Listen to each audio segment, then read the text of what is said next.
বিসমিল্লাহির রহমানির রহিম। আসসালামু আলাইকুম। কেমন আছেন আপনারা? আশা করি অনেক বেশি ভালো আছেন। আমি আজ হাজির হয়েছি কই মাছ নিয়ে। কই মাছগুলো আমি অনেক সুন্দর করে ধুয়ে নিয়েছি। দেখেন, অনেক পরিষ্কার করেছি। প্রথমে কই মাছগুলো ভালো করে ধুয়ে তারপরে লবণ দিয়ে লেবু দিয়ে মেখে আধা ঘন্টা পর্যন্ত রেখেছিলাম। তারপরে আবার ধুয়েছি, অনেকবার ধুয়েছি। এখন হাফ চা চামচ রসুনের পেস্ট দিলাম। প্রথমে এই রসুনের পেস্টটা দিতে হবে মাছটা অনেক সুন্দর করে ধুয়ে নিয়েছি। তারপরে লবণ দিবেন, তারপরে এটা সুন্দর করে মাখিয়ে নেবেন। মাছটা ধুতে ধুতে যখন দেখবেন যে মাছের পানি সাদা, তখন মনে করবেন মাছ ধোয়া পারফেক্ট হয়েছে। এখন দেব লাল মরিচের গুঁড়া 1 চামচ আর হলুদ হাফ চামচ, আর দেব তেল, দেব 1 টেবিল চামচের মতন। তেলটা অবশ্যই দিবেন। তেলটা দিয়ে মশলাটা মাখালে মাছটার গায়ে মশলাটা ভালো সুন্দরভাবে লেগে থাকে। আর মাছটা আমি মাখিয়ে 30 মিনিটের জন্য ঢেকে রাখবো। দেখেন, মাছটা সুন্দর করে মেখে নিয়েছি। 30 মিনিট হয়ে গেছে। চুলায় ফ্রাই প্যান আর তেল গরম করে মাছটা ভাজতে দিয়েছি। মাছের ভালো করে আমি ভাজবো, এপিট ওপিট উল্টিয়ে পাল্টিয়ে ভাজবো লাল লাল করে। আপনারা যেভাবে পছন্দ করেন সেভাবেই ভাজবেন।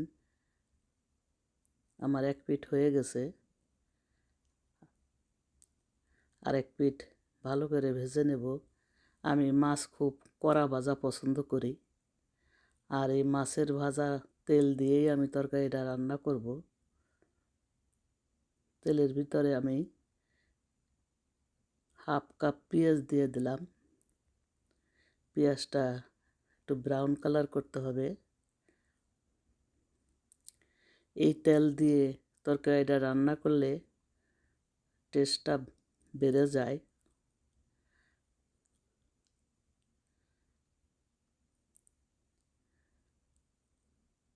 এটা ব্রাউন কালার প্রায় হয়ে আসছে।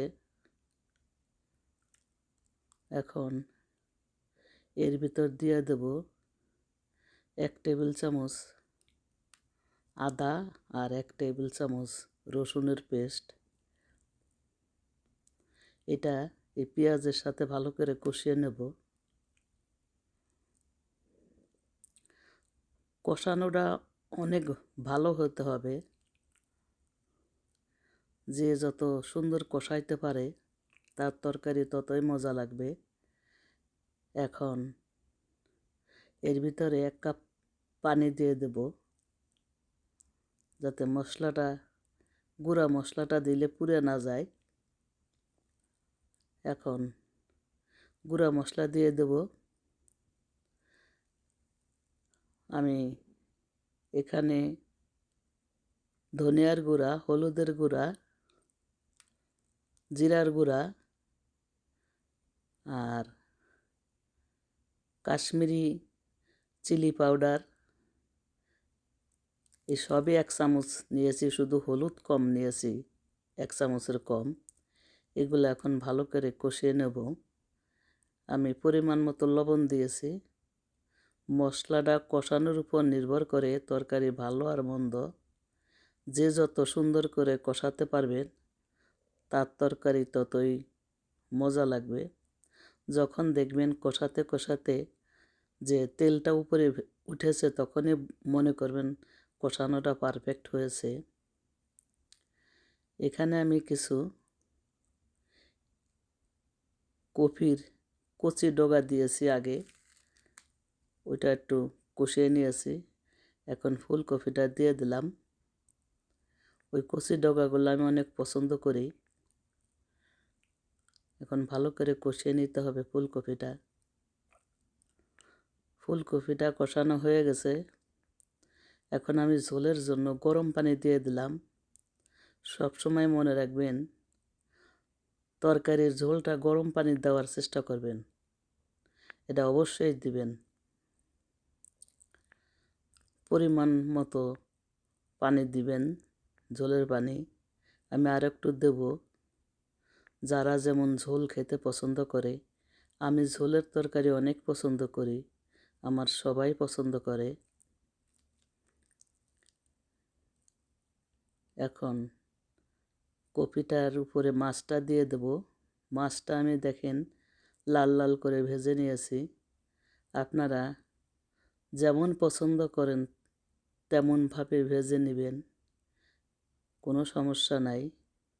আমি এইটা পছন্দ করি। এখন একটু ঢেকে রাখবো। দেখেন মাছটা প্রায় ঝোলের নিচে চলে গেছে। একটা কথা খেয়াল রাখবেন যে কপির তরকারি যতই মশলা দেন না কেন, ঝোল কখনো ঘন হবে না, ঝোল পাতলা থাকবেই। এখন আমি একটা এই দেশের মরিচ দিয়ে দেব, এটার নাম হ্যালোপিনো।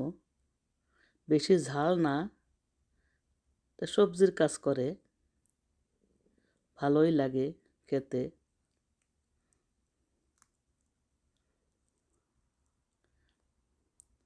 ধনিয়া পাতা দিয়ে নামিয়ে নেব। তরকারি প্রায় শেষ,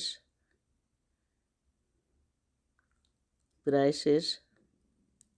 ধনিয়া পাতা দেব। আমার এই সহজ রেসিপি আপনাদের যদি একটুও ভালো লেগে থাকে তাহলে অবশ্যই লাইক দিবেন এবং সাবস্ক্রাইব করার অনুরোধ রইল। আবার হাজির হয়ে যাব নতুন কোনো রেসিপি নিয়ে। অনেক বেশি ভালো থাকেন, আল্লাহ আপনাদের ভালো রাখুন। আমার জন্য দোয়া করবেন, আমিও আপনাদের জন্য দোয়া করব। আসসালামু আলাইকুম, আল্লাহ হাফেজ।